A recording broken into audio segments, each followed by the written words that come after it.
عالم اور صحبت عمرہ۔ حضور سرور کائنات صلی اللہ علیہ وآلہ وسلم نے فرمایا، علماء میں سے بدترین عالم وہ ہے جو عمرہ کی ملاقات کو جائے، اور عمرہ میں سے بہترین امیر وہ ہے جو عالم کی زیارت کو جائے۔ بہتر ہے وہ امیر جو فقیر کے دروازہ پر ہو، اور بدتر ہے وہ فقیر جو امیر کے دروازہ پر ہو۔ لوگوں نے ارشاد نبوی کا یہ مطلب لیا ہے کہ عالم کو کسی امیر کی زیارت کے لیے نہیں جانا چاہیے تاکہ اس کا شمار بدترین علماء میں نہ ہو۔ اصل مطلب وہ نہیں جو یہ لوگ سمجھے ہیں، بلکہ اس کے معنی یہ ہیں کہ عالموں میں سے بدترین عالم وہ ہے جو عمرہ کی مدد لے،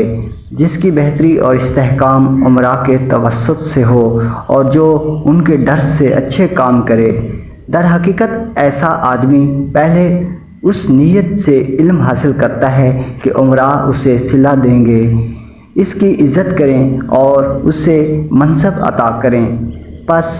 اس نے محض عمرہ کی وجہ سے اپنے آپ کو بہتر بنایا اور جہالت کو چھوڑ کر علم حاصل کیا۔ جب وہ عالم بن گیا تو عمرہ کے خوف اور تحکم سے مؤدب ہوا، اور وہ کامیاب ہو یا ناکام ان کے موافق طریق پر چلتا ہے۔ ظاہر ہے کہ جب عالم کی یہ کیفیت ہو تو خواہ امیر اس کی زیارت کو جائے اور خواہ وہ امیر کی زیارت کرے، ہر حالت میں زائر عالم ہی ٹھہرتا ہے اور امیر مضرور رہتا ہے۔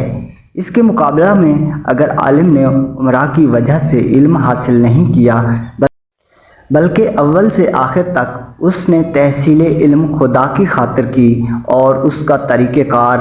اور جہد و جہد نیکی کے لیے تھی کہ یہ اس کی طبیعت کا تقاضا تھا اور وہ علم کے بغیر رہ نہیں سکتا تھا۔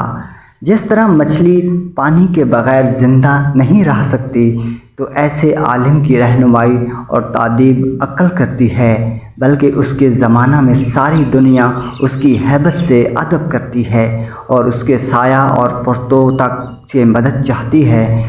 خواہ وہ اس سے آگاہ ہو یا نہ ہو۔ ایسا عالم اگر امیر کے پاس جائے تو امیر زائر ہے اور وہ مضرور، کیونکہ ہر حالت میں امیر ہی اس سے کچھ لیتا اور فائدہ اٹھاتا ہے اور مدد حاصل کرتا ہے، اور وہ عالم اس امر سے بے نیاز ہے، بالکل ایسے ہی جیسے آفتاب نور بخشنے والا ہے۔ اس کا کام عطا اور بخشش ہے۔ اس کا عام طریقہ ہے کہ وہ پتھروں کو لال یاقوت بناتا ہے اور مٹی کے پہاڑوں کو تانبا، سونا، چاندی، لوہا بنا دیتا ہے، مٹی کو سرسبز اور تازہ کرتا ہے اور درختوں کو قسم قسم کے پھل بخشتا ہے۔ آفتاب کا پیشہ عطا ہے، وہ بخشش کرتا ہے، خود کچھ قبول نہیں کرتا،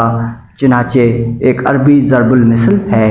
ہم نے دینا سیکھا ہے، ہم نے لینا نہیں سیکھا۔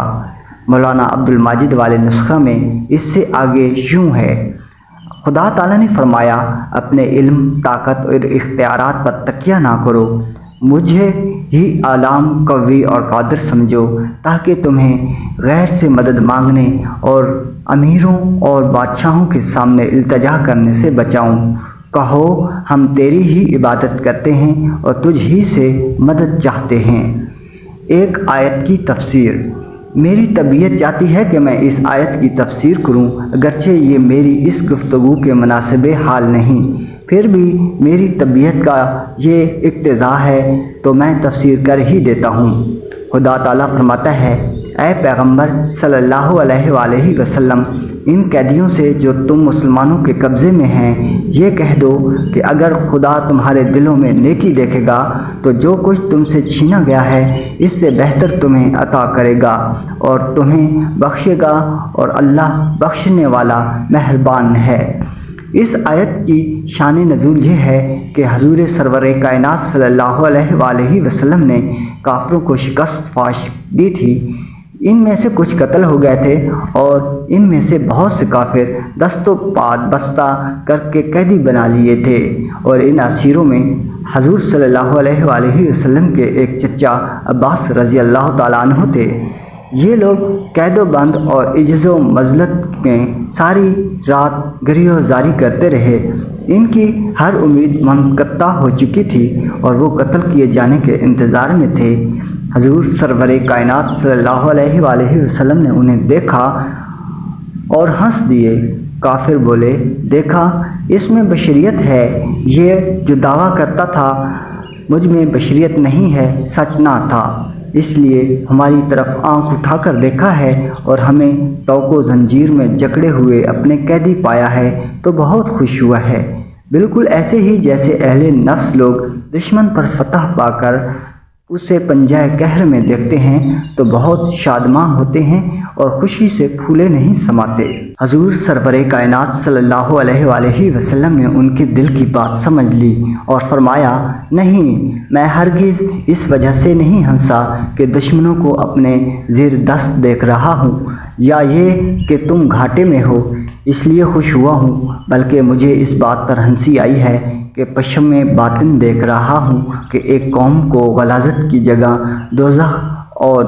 دو دوان سیاہ سے میں توق و زنجیر میں جکڑ کر بہشت دربان خلد اور گلستان لدی کی طرف زبردستی کھینچے لیے جاتا ہوں اور وہ قوم آہو فغاں اور گری و زاری کر رہی ہے۔ ہمیں اس مہلک اور خطرناک جگہ سے تو اس باغی بہشت اور امن کی جگہ کیوں لے جا رہا ہے؟ اس ساری بات پر مجھے ہنسی آ رہی ہے کیونکہ تمہیں ابھی وہ نظر حاصل نہیں جس سے تم وہ سب کچھ دیکھ سکو جو میں کہہ رہا ہوں، اس کو سمجھو اور خاص صاف طور پر دیکھو۔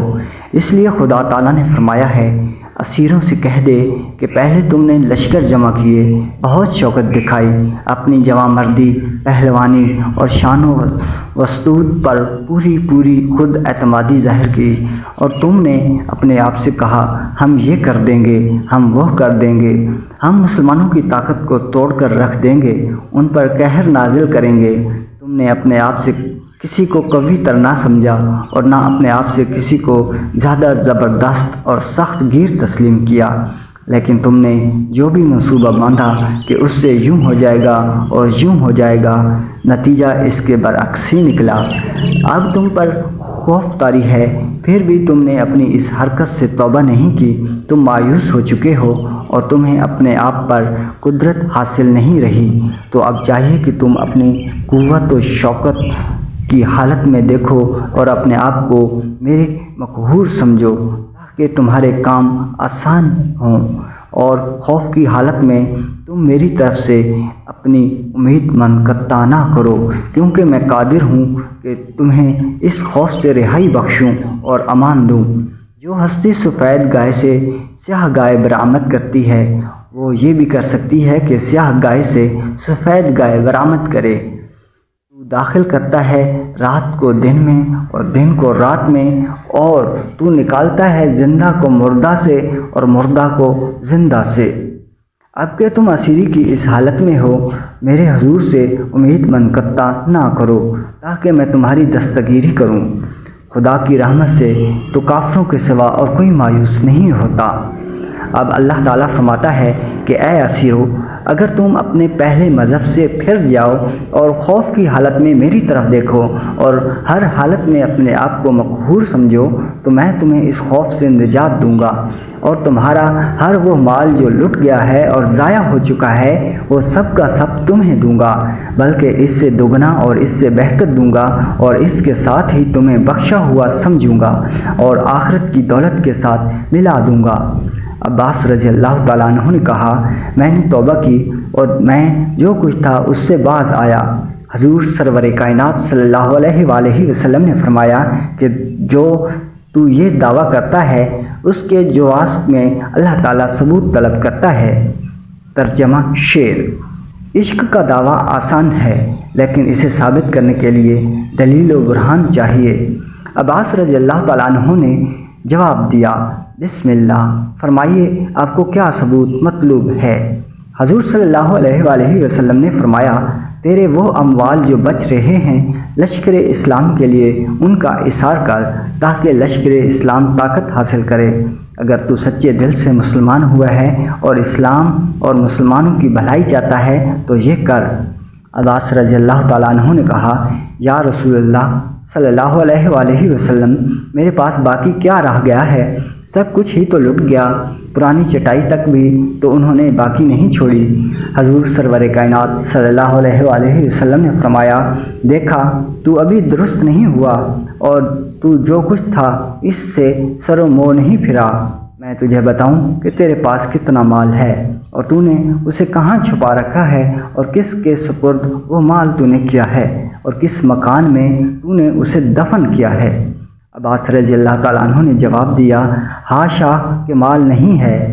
حضور صلی اللہ علیہ وآلہ وسلم نے فرمایا، کیا تو نے اتنی معین مقدار میں مال ماں کے سپرد نہیں کیا، اور کیا فلاں دیوار میں تو نے اسے دفن نہیں کیا، اور کیا تو نے تفصیل کے ساتھ وصیت نہیں کی کہ اگر میں واپس آ جاؤں تو مال مجھے لوٹا دینا، اگر میں سلامت واپس نہ آؤں تو اس میں سے اتنا مال فلاں مصلحت پر صرف کرنا، اتنا فلاں آدمی کو دینا، اور اتنا مال تم رکھ لینا۔ عباس رضی اللہ تعالیٰ عنہ یہ سن کر انگشت بند نہ رہ گیا، اور سچے دل سے ایمان لے آیا، اور بولا، اے خدا کے سچے رسول صلی اللہ علیہ وآلہ وسلم، میں سمجھا تھا کہ تیرا اقبال دور فلک کی وجہ سے ہے، جسے حامان، شداد اور نمرود جیسے بادشاہوں کا تھا۔ اب جو کچھ آپ نے فرمایا اس سے مجھے صحیح علم ہوا، اور حقیقت معلوم ہوئی کہ تیرا یہ اقبال ایک خدائی بھید ہے اور باقی ربانی راز ہے۔ حضور صلی اللہ علیہ وآلہ وسلم نے فرمایا، تو نے سچ کہا، اس مرتبہ میں نے سنا کہ شک کا زنار جو اندر تھا وہ ٹوٹ گیا۔ اس شکست زنار کی آواز میرے کان میں آئی۔ میری روح کے عین اندر ایک پوشیدہ کان ہے۔ جب کوئی شخص اپنے شک و شرم اور کفر کا زنار توڑتا ہے تو میں یہ آواز اپنے گوشے نہاں سے سنتا ہوں، اور اس کے ٹوٹنے کی آواز میری روح کی کان میں پہنچتی ہے۔ اب یہ حقیقت ہے کہ تو درست ہو گیا اور ایمان لے آیا۔ مولانا نے اس کی تفسیر میں فرمایا کہ میں نے میر پروانہ سے یہ اس لیے کہا کہ پہلے تو اسلام کے لیے پشت پناہ بنا کہ اپنے آپ کو اسلام پر فدا کروں، اپنی عقل، رائے اور تدبیر کو بقائے اسلام اور کثرت اسلام پر نثار کروں، تاکہ اسلام سلامت رہے۔ اور چونکہ تو نے اپنی رائے پر اعتماد کیا اور حق کو نہ دیکھا اور حق میں سے کچھ بھی نہ سمجھا، بس خدا تعالیٰ نے عین اس سبب اور کوشش کو نقص اسلام کی وجہ بنا دیا کہ تو تاریوں میں گھل مل گیا۔ تو مدد دے رہا ہے تاکہ شامیوں اور مصریوں کو تو فنا کر دے اور مملکت اسلام کو تہس نہس کر دے۔ بس وہ ذریعہ جو اسلام کی بقا کے لیے تھا، اسلام کو نقصان پہنچانے والا بن گیا۔ بس اپنی اس حالت میں خدائے عز و جل کی طرف رجوع کر کہ یہ خوف کا مقام ہے، اور صدقات وغیرہ دے تاکہ تجھے اس حالت بد سے جو خوف کا مقام ہے تجھے نجات دے، اور تو اس سے امید من قطع نہ کر، اگرچہ تجھے ایسی اطاعت میں اس قسم کی معیشت میں ڈالا گیا۔ اس اطاعت کو تو نے خود دیکھ لیا، اس کے لیے تو معیشت میں گرا۔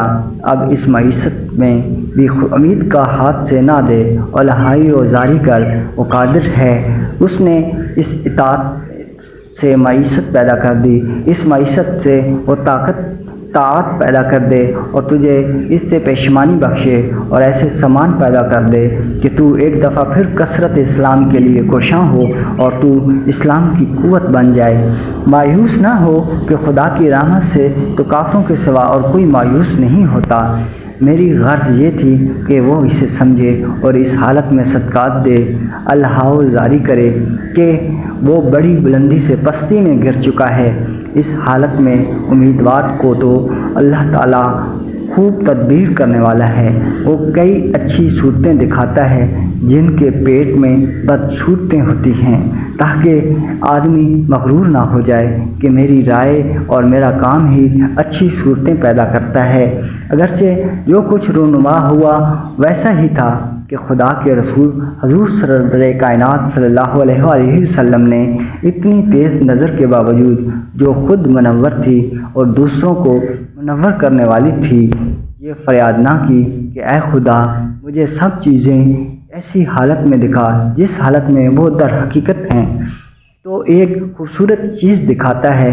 وہ در حقیقت بدصورت ہوتی ہے، اور تو بدصورت چیز دکھاتا ہے تو وہ دراصل خوبصورت ہوتی ہے۔ بس ہمیں ہر چیز اس طرح دکھا جیسے وہ در حقیقت ہے، تاکہ ہم دھوکہ نہ کھا جائیں اور مسلسل گمراہ نہ ہوتے رہیں۔ اب اگرچہ تیری رائے صائب اور روشن ہے، لیکن اس کی رائے سے یہ بہتر نہیں۔ اس نے ایسا ہی کہا ہے تو ہر صورت میں ہر رائے پر اعتماد نہ کر، الہاؤ زاری کر اور خوف کھا۔ میرا مطلب یہی تھا، اور اس نے اپنی ارادات اور رائے سے اس آیت اور اس کی تفسیر کی تعویل کر دی کہ اس گھڑی ہم لشکر لے جا رہے ہیں، نہیں چاہیے کہ اپنی رائے اور لشکر پر تکیہ کریں، اور اگر ہمیں شکست ہو تو اس خوف اور بے چارگی کی حالت میں بھی امید منقطع نہیں کرنی چاہیے۔ اس نے بات کو اپنے مقصد کے مطابق لیا، میری غرض یہی تھی جو میں نے کہہ دی۔